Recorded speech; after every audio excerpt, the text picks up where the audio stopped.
சென்னை வடபழனி பூந்தமல்லி செல்லும் நெடுஞ்சாலையில் விபத்தை ஏற்படுத்தும் வகையில் போடப்பட்டுள்ள தகரத்தை உடனடியாக அகற்ற வேண்டும் என அப்பகுதி மக்கள் கோரிக்கை விடுத்துள்ளனர். இதுகுறித்து அப்பகுதி மக்களுடன் நமது செய்தியாளர் சாமுவேல் எபினேசர் நடத்திய கலந்துரையாடலை தற்போது பார்க்கலாம்.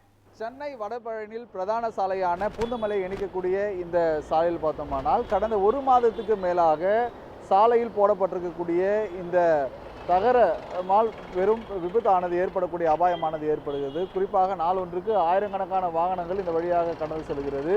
இருசக்கர வாகனங்களில் செல்லக்கூடியவர்களுக்கு விபத்து ஏற்படக்கூடிய நிலையானது ஏற்படுகிறது. இது மட்டுமல்லாமல் கனரக வாகனங்கள் மற்றும் மெட்ரோ பணிகளானது நடைபெற்று வருவதால் இங்கு கனரக வாகனங்கள் ஒரு புறம் நிற்க வைக்கப்பட்டிருக்கிறது, மற்றொரு புறம் பேரிகார்டு அமைக்கப்பட்டிருக்கிறது. இந்த வழியாகத்தான் இருசக்கர வாகனங்களும் ஆட்டோ உள்ளிட்டவைகள் செல்லக்கூடிய ஒரு பிரதான ஒரு சாலையாக இந்த சாலையானது அமைந்து வருகிறது. இன்னும் குறிப்பாக காலை நேரங்களில் பள்ளி கல்லூரிக்கு செல்லக்கூடிய மாணவர்கள், அதேபோல் அவசர காலங்களாக பணிக்கு செல்லக்கூடிய பொதுமக்கள் என வாகன ஓட்டிகள் நாள் ஒன்றுக்கு ஆயிரக்கணக்கான பேர் இந்த வழியை கடந்து செல்கின்றனர். இருப்பினும் இந்த பள்ளத்தால் இங்கு போடப்பட்டிருக்கக்கூடிய இந்த தகரத்தால் விபத்து ஏற்படக்கூடிய நிலையே உள்ளாகி வரும். நம்மோடு இருக்க அவர் கேட்கலாம். ஐயா வணக்கம்.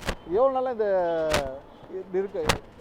கிட்டத்தட்ட ஒரு 20 நாள் இல்லை, ஒரு மாதம் கிட்ட இருக்கும். என்ன, நான் என் குழந்தைய கூட்டிகிட்டு வரும்போது கொஞ்சம் ஜாக்கிரதையாக தான் போவேன்.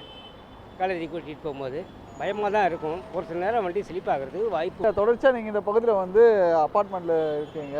எவ்வளோ நாளாக இந்த பணிகள் நடைபெற்று வருகிறது? இந்த தகரம் எவ்வளோ நாளாக போட முடியும்? போடுங்க. நான் இதுக்கு பக்கத்தில் தாங்க வேலை பார்க்குறேன். அந்த அப்பார்ட்மெண்ட்டில் எய்த்தாப்பில் நேஷனல் தேட்டர் இருக்குது, சங்கீதா ஹோட்டல் இருக்குது. இது ஒரு 15 நாளாக இந்த இடத்துக்கு நேராக ஒரு ட்ரைனேஜ் ஒன்று ஓடுது, கீழே ஓடுது. எவ்வளோ பேர் இந்த பக்கம் உளுத்துட்டாங்க. அன்றைக்கி கூட மத்தியானம் குழந்தை விட்டாங்க. எங்களுக்கு தாங்க பாவமாக இருக்குது. ஓடி போய் தூக்க வேண்டியதாக இருக்குது. அந்த தகரம் கூட சரியில்லை. இந்த இங்கே ஒருத்தருக்கார சொன்னேன், மேலே தகரம் போட்டாங்க, தூக்கவே முடியல. அதை பற்றி போட சொன்னால் இந்திக்கார பையனை தூக்கி போட மாட்டானுவான்.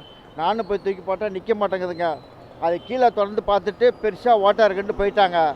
அது ரொம்ப அபாயகரமாக இருக்குது. அதை உடனடியாக செஞ்சாக்கா எல்லாருக்கும் நன்மையாக இருக்குங்க. நிறைய பேர் உயிரை கவர்ந்து பண்ணலாங்க. நான் தயவு செஞ்சு சொல்கிறேன், உடனடியாக செய்யுங்க. நான் கண்ணால் பார்த்துட்டு இருக்கேன் பிள்ளைங்க. இன்றைக்கி ஒரு 4-5 பேர் தூக்கி விட்ருங்க சார்.